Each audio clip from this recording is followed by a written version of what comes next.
January 26, 1945, Holtzwihr, France. An American tank destroyer is burning in the middle of a frozen field, seconds away from exploding. 6 German Tiger tanks with around 50 infantrymen are advancing to crush the retreat. Logic says the American line is finished, but one soldier climbs onto the burning tank. For the next hour, standing on top of a bomb, Audie Murphy holds off the entire German advance alone. By the time he steps down, 50 enemy soldiers lie dead or wounded in the snow, but that was just 1 hour in his war.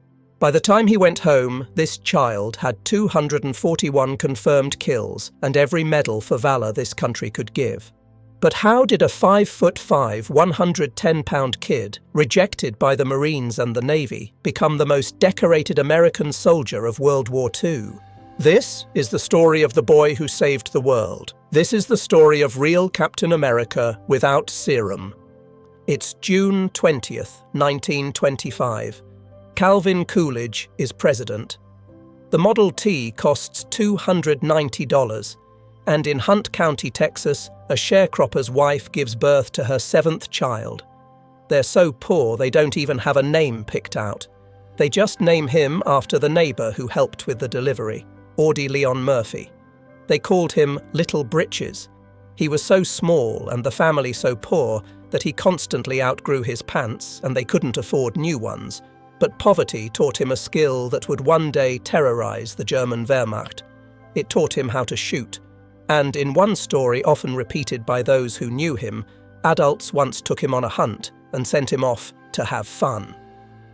Minutes later, the sound of shots came so fast it startled them, until they found the boy surrounded by birds, already over the limit. His life was hard, but it was about to get tragic. His father, an alcoholic, would disappear for days on drinking benders. And then, in 1940, he walked out the door and never came back. He abandoned his wife and 12 children. Audie would later reflect with the brutal honesty that marked his character. Every time my old man couldn't feed the kids he had, he got himself another one. I suppose I hated him because I hate anyone who quits. And soon after, Audie lost his mother, his anchor, while he was still just a boy. At 16, Audie Murphy becomes head of household for 5 younger siblings. But there's no steady income, no social safety net, no government programs. The only option, the county orphanage. Standing at that orphanage door, making the hardest decision of his young life, Audie promises his brothers and sisters one thing: I'm coming back for you. Unlike his father, Audie Murphy doesn't quit. December 7th, 1941. Audie Murphy, now 16, is working whatever jobs he can find. Gas stations, grocery stores, farm labour for $1 a day. Then the radio crackles with news that will reshape his generation. Pearl Harbor has been attacked. That winter, he scrapes together 35 cents, a significant sum for him, to see the movie Sergeant York, starring Gary Cooper. The film tells the story of Alvin York, the World War I farm boy who became America's most famous soldier. Audie watches it twice. He's found his calling. Age 16, first attempt. The Marine recruiter takes one look at this 5 feet 4 inches, 110-pound kid and doesn't even bother with paperwork. Age 16, second attempt, Army paratroopers. Same result. Age 16, third attempt. Navy recruiters are polite but firm, but still rejected. Most kids would have given up. Audie Murphy isn't most kids. June 1942, day after his 17th birthday. His sister Corinne helps him forge the birth certificate, aging him to 18. They find a recruiter willing to round up his measurements to the minimum standard, 5 feet 5 inches, 112 pounds. At the medical exam, the doctor asks if he's sure he wants to do this. Audie's response: "Sir, I've got promises to keep." Fort Walters, Texas. The other recruits immediately christen him Baby, Babyface, and Shorty. During bayonet training, he's so small he can barely hold the rifle steady for the exercises. But put a weapon in his hands for target practice, and something extraordinary happens. While other recruits struggle to hit targets at 100 yards, Murphy is putting rounds through the same hole at 200 yards. The carnival incident becomes training legend. On weekend leave, Murphy visits a local carnival with a shooting gallery. The challenge? Shoot all the hearts out of a playing card at 30 yards with a .22 rifle.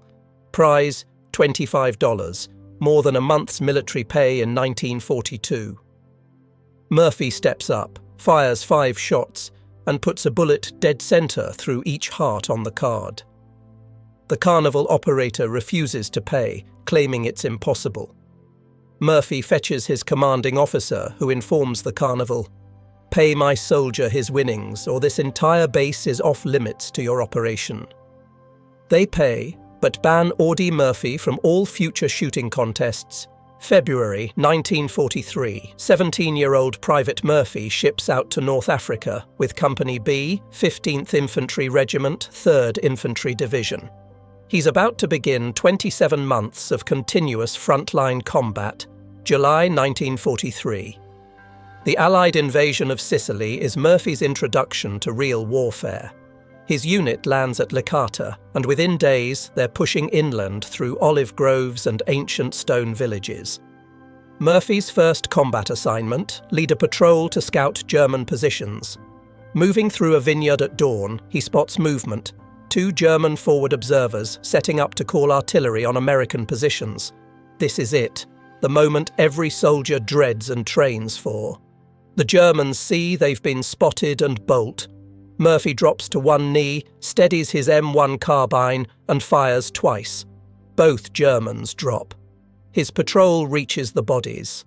These aren't faceless enemies, they're kids, maybe 20 years old, one with a photograph of a girl in his pocket. Murphy's reaction surprises his men. No celebration, no bravado. Just what he'd later describe as weary indifference. "They would have killed us if they had the chance," he tells his squad. "That's our job." Days later, Murphy's platoon advances through a valley when German MG-42 machine guns open up from concealed positions. The distinctive sound, like ripping canvas, sends 30 American soldiers diving for whatever cover they can find. They're pinned down, can't advance, can't retreat. Some of the newer replacements, kids straight from basic training, start to panic. A few are crying. Staff Sergeant Murphy studies the situation. The machine gun is positioned to sweep the entire valley. Standard tactics call for flanking maneuvers, suppressing fire, coordinated assault. But Murphy sees something else. The gunners have to expose themselves to get proper angles on his men. "Cover me," he tells his squad, and before anyone can argue, he's up and running straight at the machine gun position. Not flanking, not zigzagging, direct assault. The German gunners swing their weapon toward this lone figure sprinting across open ground. Murphy hits the dirt, rolls, comes up firing. The gunners adjust. Murphy moves again. It's not tactics from any manual. It's pure instinct, the same killer instinct that let him hunt game in Texas woods. 50 yards from the position, Murphy hurls 2 grenades in rapid succession. The machine gun falls silent. His men emerge from cover to find their baby-faced comrade standing over 3 dead Germans. Promotion to corporal comes within the week. Murphy's philosophy, formed in that Italian valley, will guide him through the war. Retreating is the most dangerous maneuver possible when you have no defences. Attack. Over the following months, a pattern develops. When Company B encounters seemingly impossible situations, enemy strong points, sniper nests, ambushes, they call for Murphy. He doesn't just volunteer for dangerous missions. He seeks them out. Night patrols to capture German soldiers for interrogation become his specialty. His men swear he has supernatural senses. He can smell different types of German tobacco in the darkness, hear a rifle bolt being quietly worked 100 yards away. But there's a cost. October 1943. Murphy contracts malaria, is hospitalized with a 105-degree fever. While he's delirious in a field hospital, his unit assaults and captures Palermo without him. The moment he's conscious, Murphy demands to be released. The doctors refuse. He's too weak, too sick. Murphy checks himself out against medical orders and hitchhikes back to his unit. This becomes a recurring theme. Audie Murphy refuses to be taken out of the fight. January 1944. The Anzio beachhead, one of World War II's bloodiest stalemates. Allied forces are trapped on a narrow strip of Italian coast, surrounded by German artillery observers on the surrounding hills who can call down fire on any movement. Company B has been decimated. So many casualties that Murphy, barely 19, is now a staff sergeant, one of the senior non-commissioned officers in the unit. The night the Panzers came, 20 German tanks emerge from the darkness, advancing directly toward Murphy's position.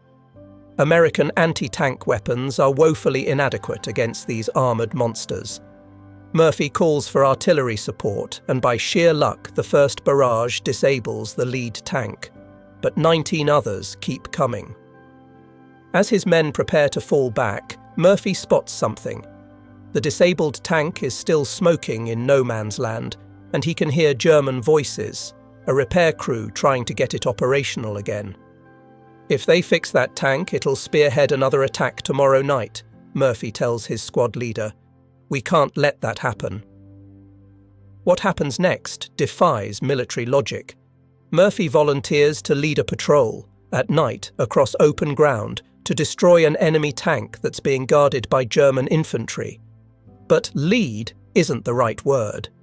Murphy advances 50 yards ahead of his men, waves them forward only when he's secured the next position.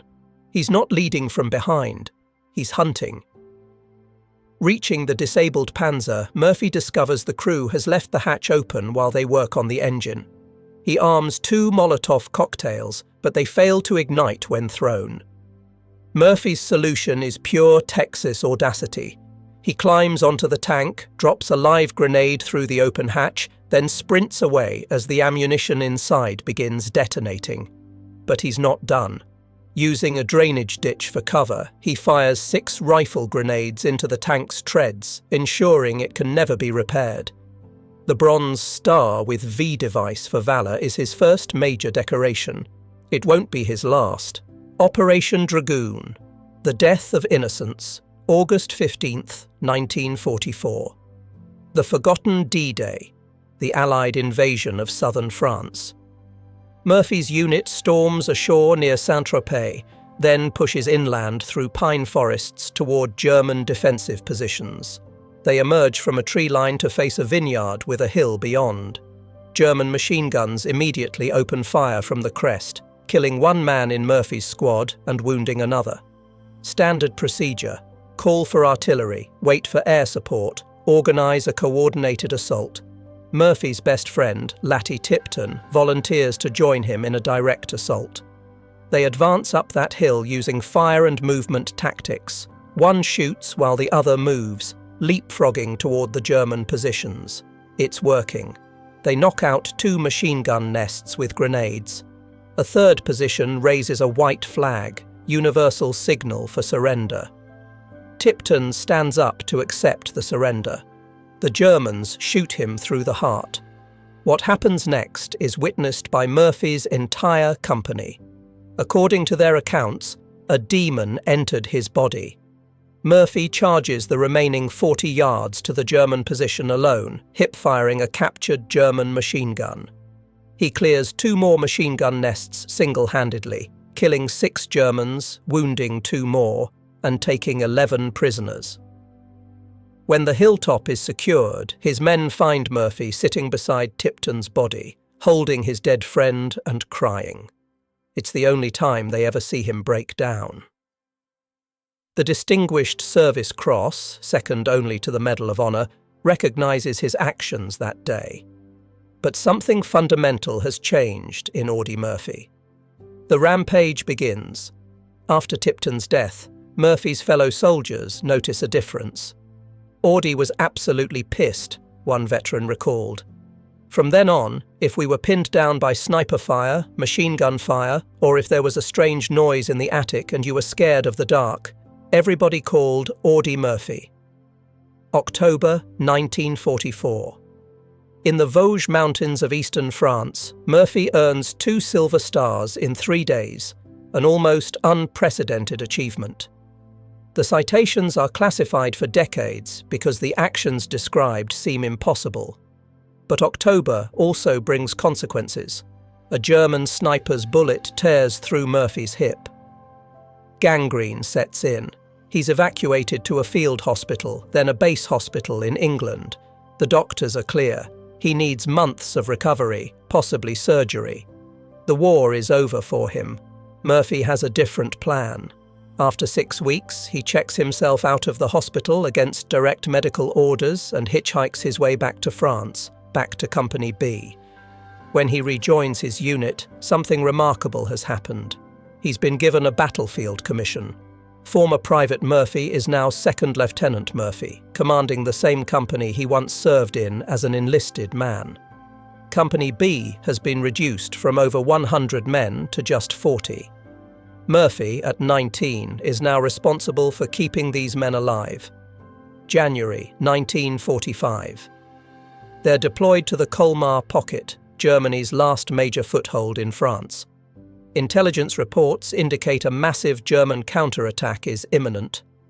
Murphy positions his men along the edge of a forest outside the village of Holzwihr. The ground is frozen so hard they can't dig foxholes. American support is a mile away, waiting for reinforcements before advancing. What's about to happen will either end Murphy's war or make him immortal. January 26, 1945. The perfect storm, 0200 hours, Holzwihr, France. The temperature is below freezing. Company B's 40 remaining men are spread along a tree line, trying to stay warm in the pre-dawn darkness.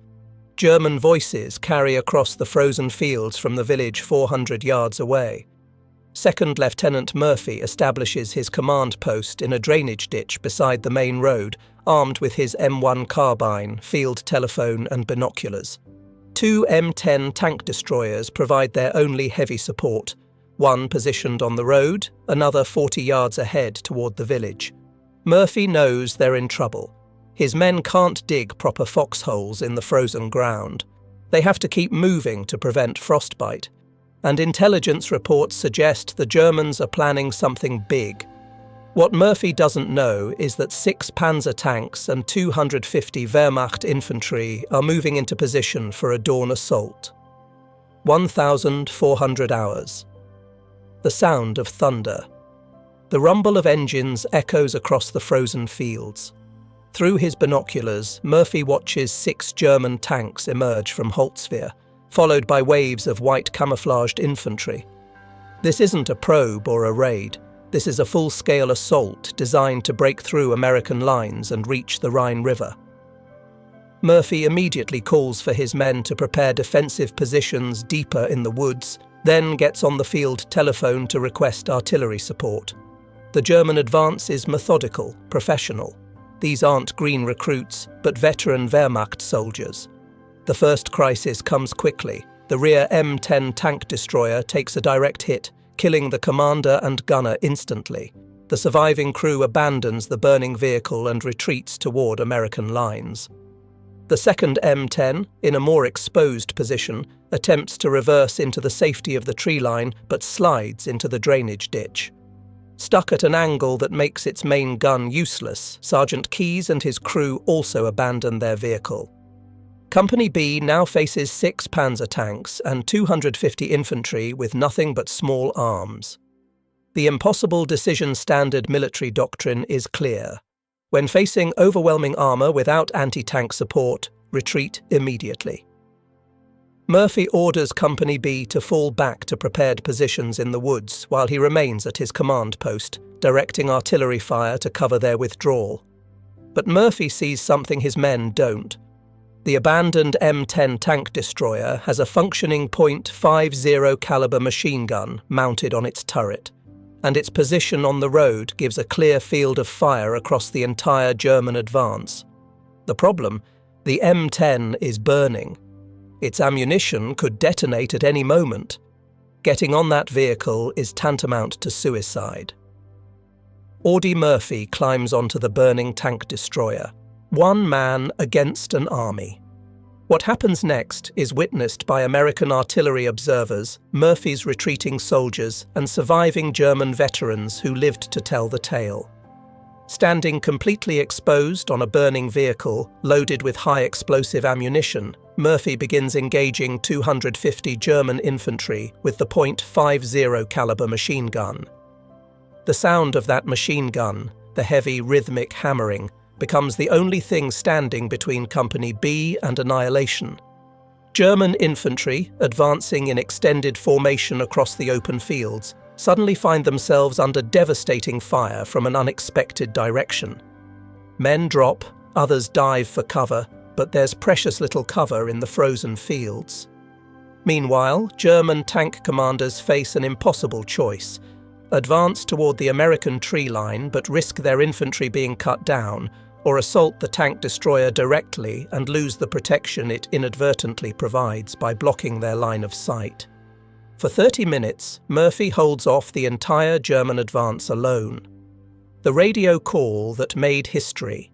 As German infantry attempts to flank his position, Murphy maintains constant communication with American artillery units via field telephone. The conversation that follows becomes military legend. Artillery observer. Lieutenant Murphy, how close are the enemy forces to your position? Murphy, just hold the phone and I'll let you talk to one of the bastards. Translation. The Germans are close enough that Murphy can hand his telephone to them. Murphy then does something that defies every survival instinct. He calls for artillery fire on his own position. American shells begin falling around the burning M10, mixing US shrapnel with German steel as both rain down on Murphy's position.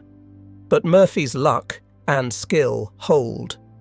Using the M10's smoke and bulk as partial concealment, he continues engaging German infantry while avoiding both enemy fire and friendly artillery. The final test, 1500 hours.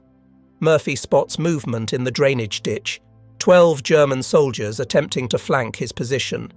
They're less than 10 yards away, close enough to throw grenades. Murphy swings the .50 caliber around and kills all 12 at point-blank range. By now, his uniform is soaked with blood from a reopened leg wound. He's been standing on a burning ammunition dump for over an hour. The M10's ammunition is beginning to cook off from the heat, but the German assault is faltering. Faced with devastating machine gun fire, accurate artillery, and the psychological impact of one man refusing to yield, the Wehrmacht infantry begins falling back toward Holzwehr. The explosion. When his ammunition is exhausted, Murphy climbs down from the M10 and makes his way back to Company B's position, still under German fire. Minutes after he reaches safety, the M10's ammunition explodes in a massive fireball that would have killed him instantly. Murphy immediately organizes a counterattack, leading Company B in an assault that drives the remaining Germans completely out of the area. Only then does he accept medical treatment for his wounds. Final casualty count. Over 50 German soldiers killed or wounded. Company B, 0 additional casualties after Murphy's stand. American artillery observers estimate that Murphy, single-handedly, killed or wounded approximately 100 enemy soldiers through direct fire and artillery direction. The Medal of Honor, June 2, 1945, near Salzburg, Austria. Lieutenant General Alexander Patch presents Murphy with the Medal of Honor. The citation reads, in part, Second Lieutenant Murphy's indomitable courage and his refusal to give an inch of ground saved his company from possible encirclement and destruction. Before the ceremony, General Patch whispers to Murphy, I wonder if you're as nervous as I am. Murphy's reply, Yes, sir, I'm afraid I am. At age 20, Audie Murphy has become the most decorated American soldier of World War II, coming home to a different America. August 1945. 20-year-old Major Audie Murphy, he's been promoted again, returns to a United States that's celebrating victory but struggling to understand what its soldiers have been through. The headlines scream about the new American hero. Life magazine puts him on the cover. Parade invitations pour in from every major city. Hollywood talent scouts are literally waiting at the dock when his troop ship arrives. But Murphy's first priority remains the promise he made at 16. He returns to Hunt County, Texas, and reclaims his brothers and sisters from the orphanage. Unlike his father, Audie Murphy keeps his word. The Hollywood years. James Cagney personally discovers Murphy and signs him to a movie contract. Over the next 21 years, Murphy will appear in 44 films, mostly westerns, becoming one of Universal Studios' biggest stars. 1955 brings his most famous role, playing himself in To Hell and Back, based on his autobiography. But there's a problem. Hollywood executives insist Murphy tone down his real experiences because audiences will never believe them. The most decorated American soldier in history has to make his own story less heroic because the truth is too incredible for fiction. The film becomes Universal's biggest box office success until Jaws 20 years later. The real battle. But success can't silence what we now recognize as post-traumatic stress disorder, though in the 1940s and 50s they called it battle fatigue and expected veterans to just get over it. Murphy doesn't get over it. For the rest of his life, he sleeps with a loaded pistol under his pillow. Nightmares wake him in cold sweats. Insomnia becomes chronic. He develops an addiction to sleeping pills, trying to find peace that combat stole from him. Multiple marriages fail. Despite earning millions from his films, financial troubles plague him due to bad investments and his generosity to down-on-their-luck veterans. Murphy becomes a crusader for better treatment of combat veterans, speaking openly about psychological wounds at a time when such discussions were taboo. He testifies before Congress about the need for better mental health services for returning soldiers. The most memorable day, 1950s, Veterans Day interview. A reporter asks Murphy what his most memorable day of the war was, expecting to hear about the tank destroyer incident or receiving the Medal of Honor. Murphy's answer reveals the man behind the medals. I was on a train going for a little rest in the Riviera when I heard the announcement that the war in Europe was over. There's nothing that could top that for me, because I saw a lot of good men come and go, and a lot of them are still there. The most decorated American soldier's best memory wasn't of victory or heroism. It was simply the moment he knew the killing had stopped. The Discovery, summer 1945. Murphy is still in uniform, attending a victory celebration in San Antonio, when a stranger approaches him at the hotel. It's James Cagney, one of Hollywood's biggest stars. Cagney has read the Medal of Honor citation in the newspapers. But what strikes him isn't the heroics. It's Murphy's photograph. This kid doesn't look like Hollywood's version of a war hero. He looks like the boy next door who accidentally saved the world. Kid, you ever think about acting? Murphy's response is pure Texas directness. Sir, I don't know the first thing about acting. Cagney's reply becomes Hollywood legend. Son, you've been acting like you weren't scared for 3 years. That's all acting is. Universal Studios contract, 1946. Murphy signs with Universal Studios for $150 per week. More money than he's ever seen, but a fraction of what established stars earn. His first screen test is a disaster. He's wooden, uncomfortable, clearly out of his element. But Universal executives see something else. Authenticity. In an era of manufactured movie stars, Murphy possesses something you can't teach: genuine heroism. His first film, Beyond Glory, 1948, casts him as a supporting player. Murphy delivers his lines with the same matter-of-fact tone he used to call in artillery strikes. Critics don't know what to make of him. The Westerns, 1950 to 1955. Murphy finds his niche in Western films. The irony isn't lost on him.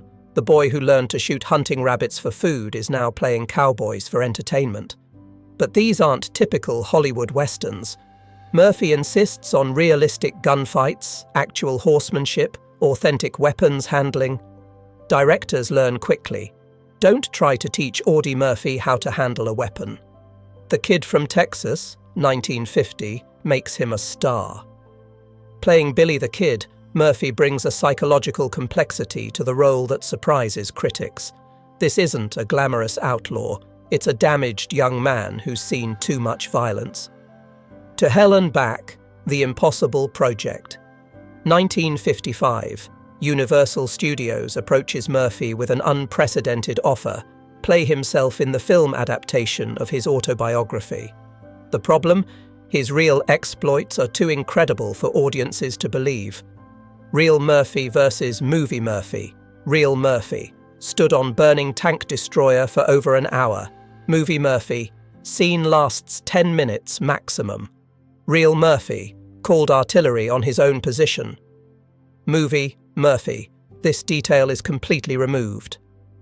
Real Murphy single-handedly assaulted multiple German positions. Movie Murphy always has backup from other soldiers. Studio executive.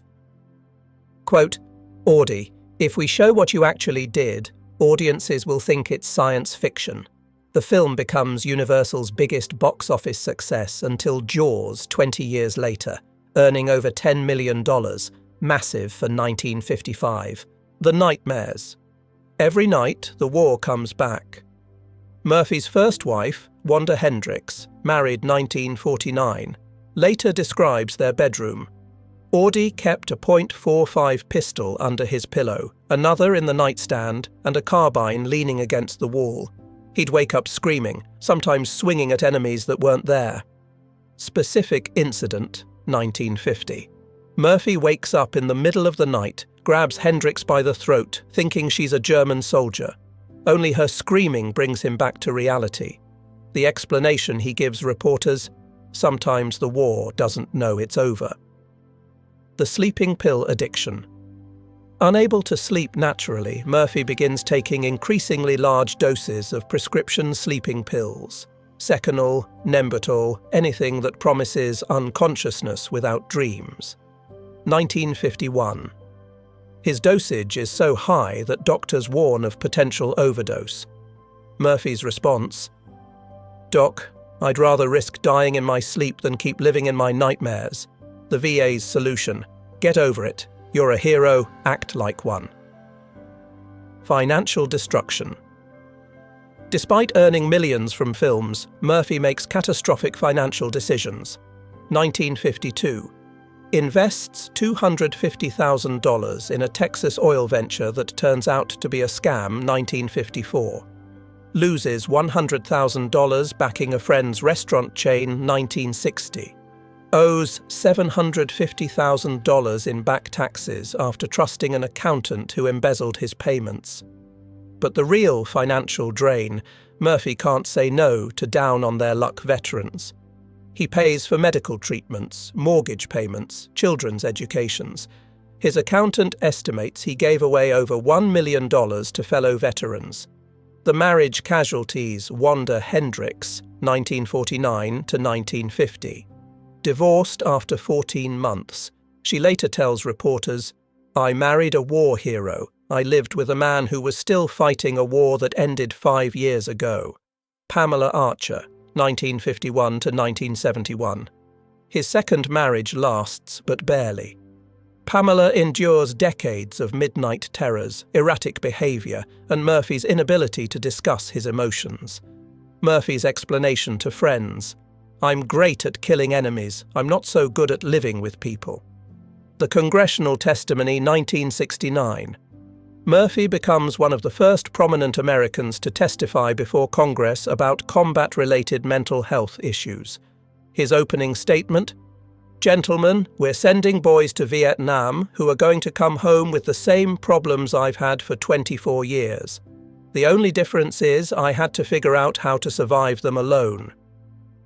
His recommendations: Mandatory mental health screening for all combat veterans, government-funded treatment programs, recognition that psychological wounds are as real as physical ones. Congressional response. Most senators treat it as a publicity stunt. Real reform won't come for decades. The soldier he inspired, 1952, San Antonio, Texas. 12-year-old Roy Benavidez reads about Audie Murphy in the local newspaper. Benavidez is a Mexican-American kid from a poor family, not unlike Murphy's background. Benavidez later recalled, "I read about this little guy from Texas who became the most decorated soldier in American history, and I thought, if he can do it, maybe I can too." 1968 Vietnam. Master Sergeant Roy Benavidez performs actions that mirror Murphy's heroism. A 6-hour battle where he single-handedly saves 8 soldiers, sustaining 37 wounds in the process. Benavidez receives the Medal of Honor in 1981. At the ceremony, he tells reporters, "Audie Murphy showed me that size doesn't matter. Heart does." The Hollywood template, Captain America's Revival, 1964. When Marvel Comics brings back Captain America after a decade-long absence, Stan Lee and Jack Kirby use a template that's unmistakably Murphy-inspired. Small-town American boy, too small/weak for military service, initially becomes ultimate soldier through determination, fights for ideals, not glory, struggles with modern world after war, The Dirty Dozen, 1967. Lee Marvin's character, Major Reisman, is partially based on Murphy's leadership style. Lead from the front, never ask men to do what you won't do yourself. Saving Private Ryan, 1998. Steven Spielberg admits that Captain Miller's final stand is directly inspired by Murphy's tank destroyer action. Modern military training, U.S. Army Infantry School, Fort Benning. Murphy's tactics are still studied and taught to new officers. Specific lessons. Murphy's Law of Combat. When retreat isn't possible, aggressive offense becomes the best defense leadership principle. A leader's courage is contagious. One person's refusal to quit can rally an entire unit, fire and movement. Murphy's instinctive use of terrain and suppressing fire becomes standard doctrine. 2003 Iraq War, Lieutenant Colonel John Smith, name changed, leads his battalion using Murphy-inspired tactics during the Battle of Fallujah. His after-action report specifically cites Murphy's philosophy. Attack when attack seems impossible. PTSD awareness, 1990s to present. As PTSD recognition grows, Murphy becomes a posthumous advocate for combat veterans. Veterans Administration. Murphy's story is used in PTSD treatment programs to show that even the most decorated heroes struggled with psychological wounds. Quote from VA counselor. "We tell our patients about Audie Murphy not because he was superhuman, but because he was human.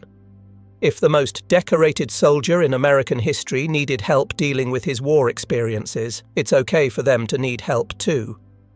2014, the Audie Murphy Memorial Veterans Hospital opens in San Antonio, Texas, specializing in PTSD treatment. The grave that teaches Arlington National Cemetery. Murphy's simple white headstone receives over 100,000 visitors annually, more than most presidents. Visitor testimonials, Vietnam veteran.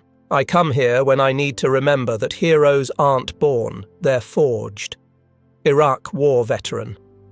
"Reading his story helped me understand that what I'm going through isn't weakness, it's the price of serving." Military father. "I bring my son here to show him what real courage looks like." The lesson of the plain headstone. True heroes don't need to advertise their heroism. There is a side of Audie Murphy that few people knew. The killer, the hero, the movie star, was also a poet. Throughout the war and in the sleepless nights that followed, Audie wrote poetry to process the horrors he had seen. It was his way of trying to make sense of the senseless. In 1948, he wrote a poem simply titled "The Crosses Grow on Anzio." It gives us a window into the survivor's guilt that haunted him until his dying day. Listen to his words. "Oh, gather round me, comrades, and listen while I speak of a war, a war, a war, where hell is 6 feet deep. Along the shore, the cannons roar. Oh, how can a soldier sleep? The going's slow on Anzio, and hell is 6 feet deep. Praise be to God for this captured sod that rich with blood does seep. With yours and mine, like butchered swine, and hell is 6 feet deep. That death does wait for all that's late, and I am far from bold. But on my lips my canteen drips, a puff of smoke I hold." These are not the words of a Rambo-style action hero. These are the words of a boy who has seen too much death. Audie never glorified war. In every interview he deflected the praise to the men who didn't come home. He famously said, "The real heroes are the ones who are still buried over there." To him, the Medal of Honor didn't belong to him. He felt he was just the caretaker of it for his friends, for Latty Tipton, and for the ghosts of the 3rd Infantry Division. May 28, 1971, DeKalb Peachtree Airport, Atlanta, Georgia. 45-year-old Audie Murphy boards a twin-engine Aero Commander bound for Martinsville, Virginia. He's traveling on business, still working, still pushing forward, still refusing to quit. The weather forecast calls for severe thunderstorms across the Appalachian Mountains. The plane never arrives. The search for 3 days, search and rescue teams comb the Virginia mountains in deteriorating weather. Finally, on Brush Mountain near Newcastle, they find the wreckage. All 6 people aboard are killed instantly. The man who survived 27 months of frontline combat, who stood on a burning tank destroyer for an hour while an army tried to kill him, dies in a routine flight between business meetings. He's 26 years removed from that frozen field in France, but Audie Murphy's war is finally over. Arlington National Cemetery. June 7, 1971. Full military honours. Horse-drawn caisson. Honour guard from all service branches.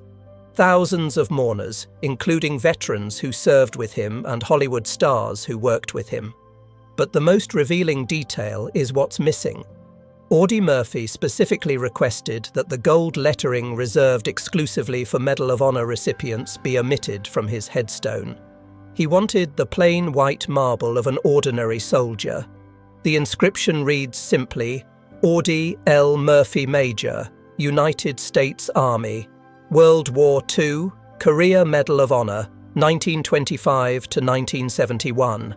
No mention of being the most decorated soldier in American history, no list of his 33 military decorations, no reference to his Hollywood career, just a soldier's name and the promise that he served. Today, if you visit Arlington National Cemetery, you'll find that Audie Murphy's grave receives more visitors than almost any other, more than many presidents, more than famous generals, more than celebrated politicians. They come because his story represents something we're afraid we've lost. The idea that ordinary Americans, when tested, can do extraordinary things. Murphy never stood more than 5 feet 5 inches tall, never weighed more than 145 pounds, never claimed to be anything more than a soldier doing his job. But when his moment came, when everything depended on one man's refusal to quit, he climbed onto that burning tank destroyer and held the line. The farm boy who was too small for war became the deadliest soldier America ever produced. The unwanted child who was abandoned by his father never abandoned his brothers in arms. The teenager who looked like he was wearing a man's helmet grew into the man who saved his generation. Perhaps the most remarkable thing about Audie Murphy wasn't his 241 confirmed kills or his 33 military decorations. It was that, through all the fame and all the glory, he never forgot he was just a soldier doing his job. He represents an America that believed in keeping promises, to family, to comrades, to country. An America that understood the difference between right and wrong and was willing to fight for that difference. In our age of manufactured celebrities and social media heroes, Sometimes we need to remember that the most incredible stories are the ones that actually happened. A boy who grew up with nothing, no safety net, no father, no second chances, stood in the snow and became the difference between collapse and survival. Not because he wanted fame, but because he wouldn't leave his men behind. This was the boy who wouldn't quit. This was the boy who saved the world. This was Audie Murphy.